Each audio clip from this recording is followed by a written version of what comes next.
I'm going to get straight into it. So this, I'm going to introduce my lovely guests, but this panel actually kind of came about because I saw a very cool article in the FT that basically called AI is ending the Mad Men era, and I could not be happier about that because, and actually there is a lot less men hanging out in the Carlton drinking rosé. There's a lot more of a balanced audience, I would say, at Cannes this year. But we are, if you've read the talk title, going to be delving into everything AI because you haven't heard enough about AI yet. But the realities are it's changing how we all operate, work, and especially how huge agencies like WPP are running their business and producing their work. So that's kind of what we're going to dig into today. I'm going to introduce my guests. Dr. Laura, over to you first. Do you want to introduce yourself, tell you a bit about your role at WPP, and then over to Matt? Sure. Hi, everyone. I'm Dr. Laura. I am an academic still, I would say, even though I have left university about 10, 15 years ago. I now work at WPP, and I lead human AI strategy, which is really kind of the idea of, most organizations have a people strategy, and they have somewhere over there a tech strategy. But I keep arguing that is kind of the cause of a lot of the trouble that we're having, because we kind of really need to look at that intersection, because if we don't consider how these dots actually fit together, you still don't get much value. So my role is basically around that collaboration between human and machines, or AI. Love that. And the tech man over here, the man behind one of the biggest digital transformations happening in the industry. Matt, over to you. So hi, everybody. My name is Matt Cole. I'm the CEO and founder of Vanda, and we're a digital transformation consultancy, so akin to the sort of the KPMGs, PwCs, that kind of thing, but we're small and perfectly formed instead of big and dysfunctional. So I deliver the systems and change underneath all of that bit. So the people bit you come to me, and we reconstitute processes, we re-engineer processes on the back-end finance and billing systems and the CRM systems, and all of that has to get in place in order to take change. And traditionally, I'm talking a lot already. Traditionally, we've always tried to move to one single target operating model and say one process. Hold your mic up, Matt. Oh, sorry, hold the mic. So traditionally, we tried to make one single process the end goal, so all the people work in the same way. And that bit's changing, but we can talk about it a little bit later. But and I'm involved in, why am I here sitting next to Laura? Because I'm working with WPP, transforming WPP media systems in the back end. So all those old billing systems that all of those agencies have now being modernized so that they can get the benefit of AI once we've modernized them. So on that, WPP, has everyone heard of the Elevate 28 strategy that Cindy Rose announced? There's been a few articles about it, but essentially it's about getting WPP ready for the AI era. But what does that actually mean, Laura? Because, look, we're all using AI. And I think there's so many agencies, and we think about AI in terms of its outputs. And in fact, I actually did a panel this morning with Karl Lagerfeld's SVP of marketing, and she was saying at the moment, 25% of the photography, photo shoots, video content is AI. By next year, the aim is to have 100%. So no more photo shoots with models, not at all. So that we think about the outputs a lot, but of course, operationally, like AI is changing what's possible. So what does this, Elevate 28 in reality, what does that actually mean at WPP? So I think when it comes to how AI is changing the world, I don't think there is a super clear answer about that, right? So, and obviously in this Financial Times article, we kind of said, this is the end of the Mad Men era.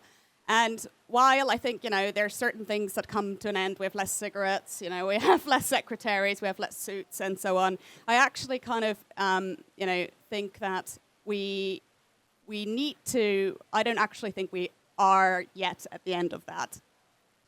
I think there's still so many madmen out there still. However, what we have actually, or what we increasingly see is that we do need to change that system to actually unlock value from AI. And I think this is one of the very kind of unexpected results of implementing AI across the organization, it actually calls us out on some of these dysfunctional systems that we had in the first place, right?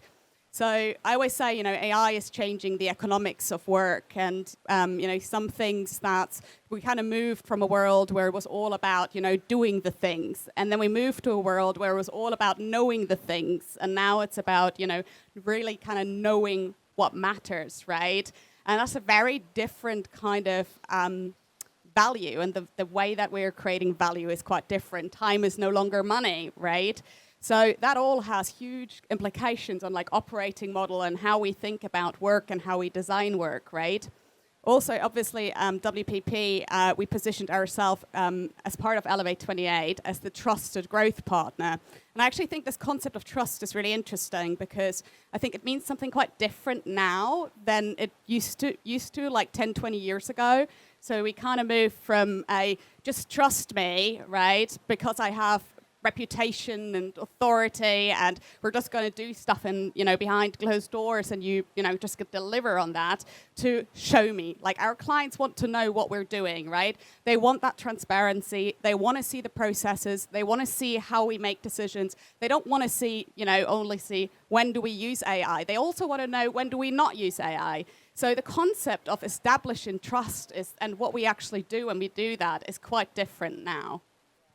I mean, operationally, behind the scenes, Matt, you're obviously working with the team to deliver, a huge, technological change for the business. What in reality what does that look like, and how are you getting there with the team? Because I bet, look, people are scared. Let's be honest. Like, people are worried about losing their jobs. So how are you implementing that in a way that is adopted well by the agency? Well, it's an enterprise, right? So, it won't surprise you that the answer to that question is slowly, okay? Because it's a slow decision-making process. It's an organization with many levels. So, and that's probably the biggest thing for me. So we have a few agents. There's a few sort of small agents that are in the latest versions of this finance software. We can adopt some of those. But maybe if I just talk about my experience this year. So I'm a tech guy. I work in finance systems. So I'm a technologist. I assume most of you aren't technologists. I spent the first part of this year part terrified, part excited, waking up every day going, oh, fuck, it's all changed again. What the hell is going to happen to my business? How the hell am I going to keep billing?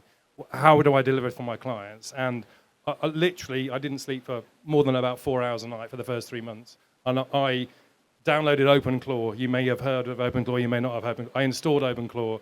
I removed OpenClaw very quickly because of security concerns. I installed a more secure version of OpenClaw, and I vibe coded myself to sleep every night, doing all sorts of weird and wonderful POCs that made no sense whatsoever, but embraced the technology. And then I gave that technology to every person in my company.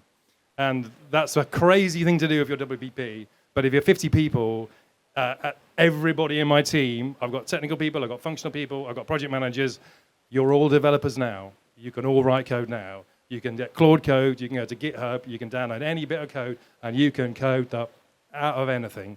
My technical architect hacked his router in Brazil because he wanted a more stable bandwidth with Claude. He just convinced it to do it, right? He then adopted that process, put guardrails around it, and delivered all of our code for an interface for the WPP project brilliantly. So our development team in Kiev went, well, what do we do now? You've done it. Like, there's no bugs in it. What do we do? And the answer was you just check the code into GitHub and you're done, right? And they're feeling scared and uncomfortable. That worked so well on Opus 4.6, and then it went to 4.7. They turned the inference down when they coded the new model. It fell apart. It put us back on our project deliverables. All of a sudden, we had to come. The code was rubbish. We had to go back to hand coding. The whole process just reversed in the series of, in 12 months, we're going, this is brilliant. We can do all this much faster. And it's like, oh, it's broken. You've taken a new model into production without testing it, delivering for your clients. Nobody's testing these new models, right? Yes, they're getting better on that trajectory, but along the way, how do I deal with that in a client situation now? So because I'm not going to take the liability for that, so I have to have a conversation with WPP, and we have to say, well, how much of the development should we together decide gets done with this new tool or with the old people, and when should we move it across? And we don't know the answers to those questions, but But along the way, so what I've done, I mean, I'm a 50-man team. I'll grow to a 100-man team by the end of the year. I've given it to every single person, and people are doing all sorts of crazy things with it that you would not have imagined. So I've got a sales guy who's coded his own expensive system, which I think is a complete waste of time, but he thinks it's brilliant. But now he can code anything, and he just goes, right, look at this, and it does all my taxes for me. I was like, well, that's £5 a month. You could just do it anyway, but the point is the learning curve, right? And it's like, oh, if you start there and you go ding, ding, ding, ding, ding, ding, ding, ding, ding, everybody's got their own agent. Almost everybody's got their own agent. Everybody's using this in a certain way to speed up what we can do. Does that translate into benefit for the client? No, because it's a two-way process and that decision-making is slow. What does that mean for my industry? Well, on the enterprise level, as soon as they can get faster and faster and faster, I can deliver and reduce the cost of that delivery for them. And that means they can adopt all that lovely AI on the top of it once the systems are in place sooner. Actually, what it means is I can go down to the SMEs, the smaller level, and we can now deliver this ERP, CRM, Fabric, Azure, Microsoft data stack in days, not weeks. For tens of thousands of pounds, not millions of pounds. And that gap, that is the gap that we see today, and that is the gap that, I mean, every day, every single day, every day I have a story. Every week I have a new story. And my story from this week is that guy on the end over there, the big one, was working on a CRM system, and it was a bid for a stockbroking company. The bid for the competitive partner was £2.5 million. He did it in a day. We don't know how much to charge. We don't know. Is it $500,000? Is it 20 grand? Is it 100 grand? What's the credible amount of money? We are excellent. This is quality. That's the old model. That's the T&M model. Where's the board going to sign off? Well, that's what's changed, hasn't it? And I think I actually read another, just keep quoting Cindy Rose, another article where she's saying because of AI, exactly this, like time and materials doesn't work anymore, because I guess the value is based on human experience and years of human experience, plus AI being able to get you there so much quicker. So, Dr. Laura, back to you. What does it mean in terms of how your teams will operate moving forward? What is it that you're rolling out from a human perspective so that you can quote the right amount of money for this work? I think, first of all, we have to look at that. There's many, many misconceptions and many, many bad narratives around AI, right? That really kind of stall adoption and stall strategy. We hear things like, AI makes you stupid, AI makes you fast, AI makes you employable, AI makes you this and that, right? At the end of the day, saying these things is a little bit like saying a spoon will make you fat, right? It's AI by itself doesn't do anything, right?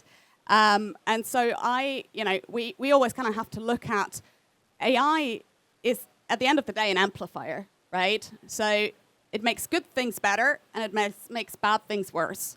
So if you have teams that are really good teams, you have the right expertise, the right level of expertise, deep expertise, you have a good culture, you have Slack, they're not under pressure, right? You have a leader that enables these people, you have psychological safety, you have a very clear decision-making architecture. I always say, the risk of AI is not actually that it replaces us, but it kind of is that constant re-ambiguation of, what is it that we do, right? So in good teams, that is well-defined. And if you put AI on top of that, it does act as a multiplier, right? But if you have teams, a lot of times I see people saying, we're not that efficient, let's just use AI to fix it. That never works, right? It might, to some degree, work on an individual level, but especially in teams, it just creates noise and confusion. So I always say, technology is just part of the work. Actually, what we need to be doing is we need to be creating these systems that are really worthwhile of amplifying them. So I lead workforce planning at WPP, and workforce planning for us is now around the hybrid workforce. So we look, we don't look at, okay, what do humans do over there in some sort of, separated way, and, this is our agentic design strategy. We kind of realized we have to look at this together, right? And because agentic organizations are actually functioning very, very different to traditional organizations, right? To give you an example, we all know the org chart, right? This kind of hierarchical boxed system.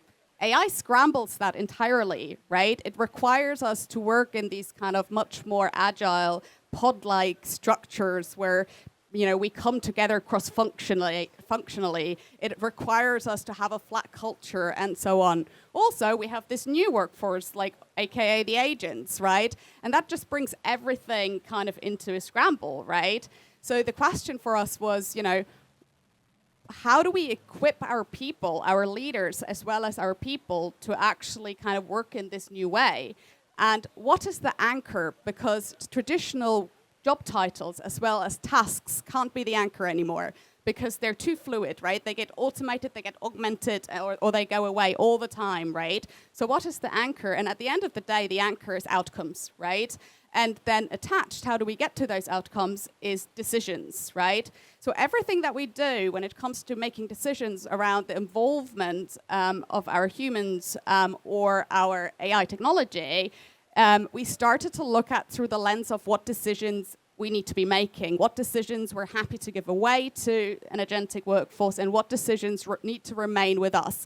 How can we use AI to explore, to inform, or where are we actually, we know that the territory is really known, we know, the stakes are reversible, okay, we're quite happy to just give those away, right? So it just requires an entirely different lens on ways of working and on people and on process mapping than before. Now, I'm going to ask a big question. The realities of all of that, obviously, when it comes down to it, there probably are going to be, like you said, the roles are going to be different. And Matt, I know you've got quite a strong stance on this, but there are going to be less jobs, I guess, because there will be more work because it feels scary, doesn't it? Like let's be honest, as much as we all want businesses to, they can operate currently with X amount of staff, but at some point, they're probably going to realise that they can save a lot of money by saving a lot of headcount. But what does the future of work look like? Because larger businesses like WPP could operate a lot. Do you see what I mean? Like, smaller agencies are almost at an advantage here because they've got smaller headcount. They're therefore able to do more with less. What does that mean in terms of the future workforce for big?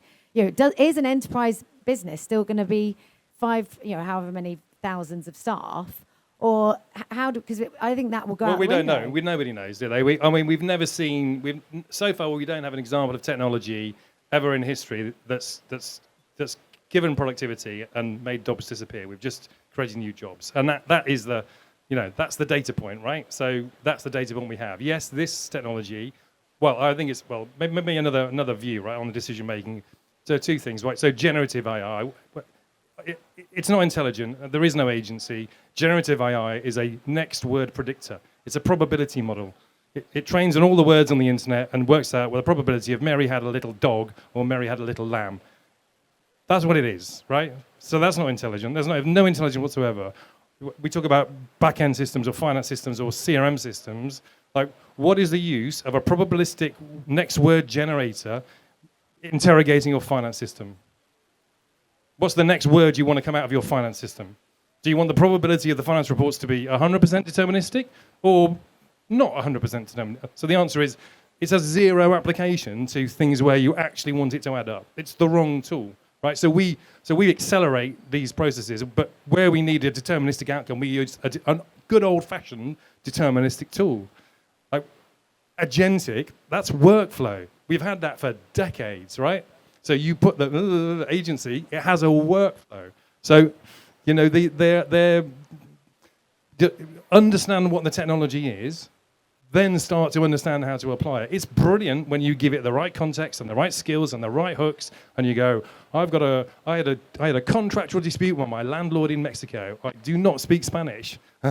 My general manager was giving me unclear answers. I uploaded the contract into Claude. I created a skill for a Mexican civil law code with the local building codes of Merida, Yucatan. And I described all my problems, and I said, what should I do? Should I stop paying the rent? And it said, no, do not stop paying the rent. If you do, 3 years' worth of rent is due immediately.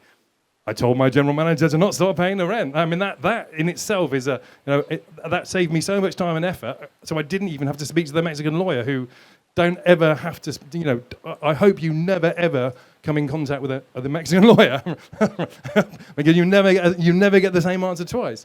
So in those cases, using the words, that's a brilliant use case for it. So how it all translates, we don't know. It's I think we'll just do more and more and more. And I think really, and this goes to a point of another conversation we had with Laura, is that psychologically we're fearful about what's going, but really that should not be the dominant thought in your brains. You should be excited about what you can do with it. I mean, the services companies are going to become software companies.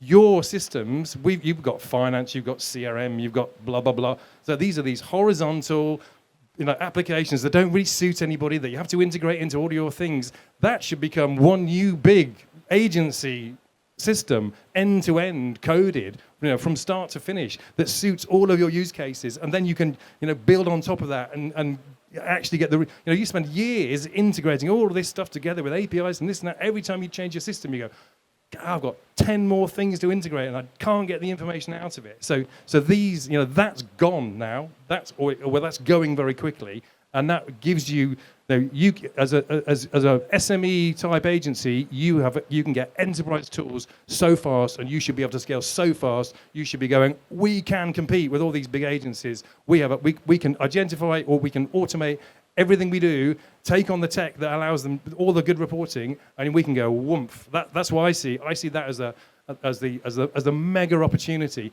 That's exactly what I'm doing on my side. We've started another company doing exactly that. We're doing incredibly fast implementations for the small end of the market, and we want to ramp the customers up to thousands that we could never even do before. So anything you do in your business, you should be able to sit there.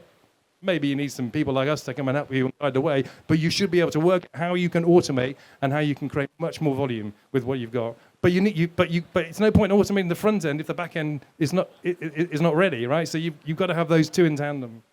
I just want to build on what you just said there, just from a kind of psychology perspective.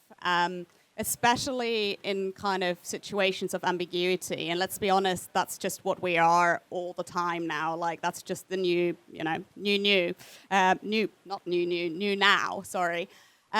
We tend to really kind of focus on what is going to go away due to AI and not what is going to emerge. And actually, if you look at the research and if you look at the data, even if you look at the job kind of predictions, like, there's actually way more that is emerging due to AI than that is going, away due to it. And I just think, we need to start focusing on these conversations. And there's a really interesting paradox called Jevons paradox. And if you actually kind of apply it to the age of AI, what it says is that when tasks get cheaper, we don't tend to do less of them, right? We tend to do more of them.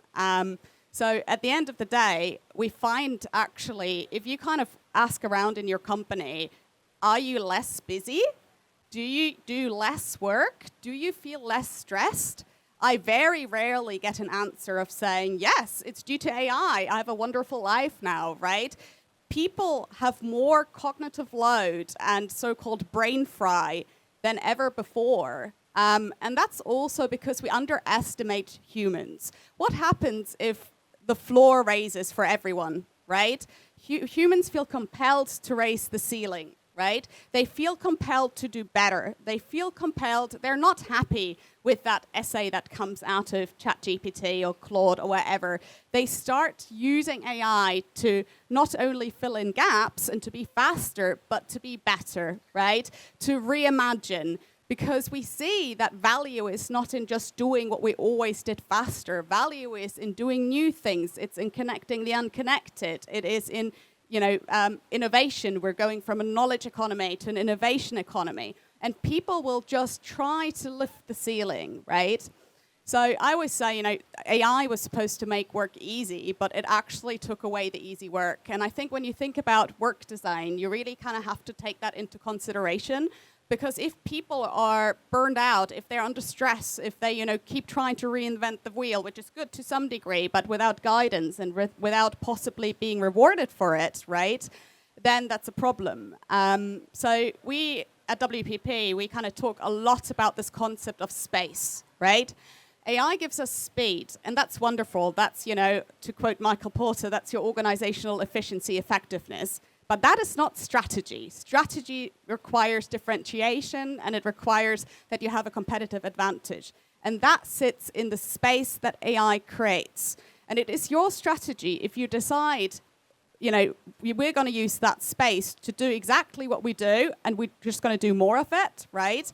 Or we're going to do exactly what we do, and we're going to have, fewer people, or we're going to use that to ensure that we keep relevant and that we keep reimagining and that we keep, and I recommend the last option, because sooner or later, if you're not rethinking work and value, and you keep kind of, adjusting and adapting, and you're giving people the space to do so, you're going to work yourself into irrelevance.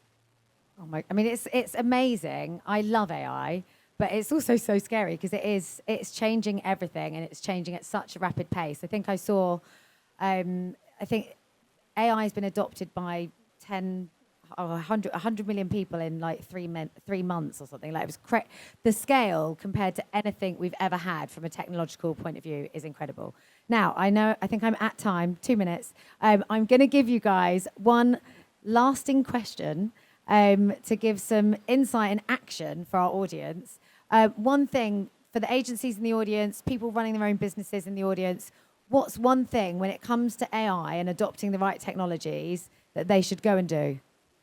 Yeah, at the C-level, at the mid-sized agencies, you're not using it enough. You need to get on this stuff every single day and perpetuate it through your whole organization. You don't know how to do it, I can help you come and do it, but that's what you need to do. And you that C-level, you will thrive and you will accelerate. The rest of them, I reckon they're dust.